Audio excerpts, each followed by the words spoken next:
Now the question is one. uNkulunkulu uyakhona ukukutrusta to an extent agembule ngawe yini na. Ngoba uNkulunkulu wathatha uJob wagembula ngaye ngoba azi ukuthi i-character kaJob angeke ibe fine.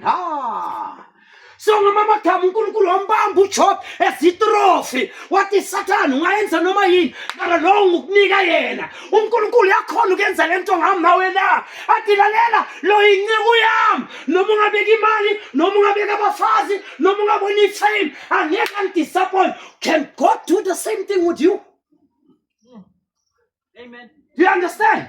So mama gama leyifuna yini introspection ukuthi uNkulunkulu lo powerful kangaka should uNkulunkulu abone iJob at the sky is perfect ngoba lithi iBhayibheli he was a man that was upright and Afrikaner sê was opreg en daar was nie 'n element wat verkeerd was met Job en uNkulunkulu het gesê kykie ek moet iets doen met die man. uNkulunkulu ambona ukuthi njani lalela uNkulunkulu nakathatha konke uJob akaquestionanga ukuthi amdelela lithi iBhayibheli had 7 sons and 3 daughters, and she had more oxen and camels and so forth. He was filthy rich. Azange ti Jehovah ngoba uthethe lokunako anengisakhonze lalela wahlala noma kunzima angasena le batumuso uthi yini le eyenza uJehova agembule ngoJob angayenza ngawe yini na.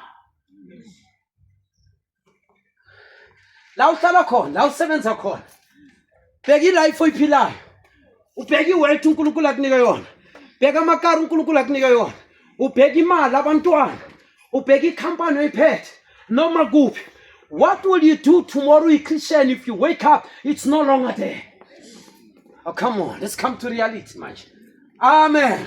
Amen. What will you do? Or do you serve him because of what we see? Or because of what you have at home? And we're down this thing. Now, you've got everything. I'll swing next. But the question is it what you have that makes you to serve God? Or if the substance it's been taken away, how will your attitude and your character be?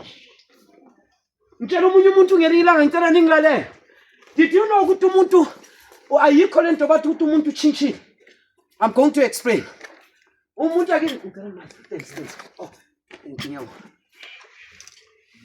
thank you.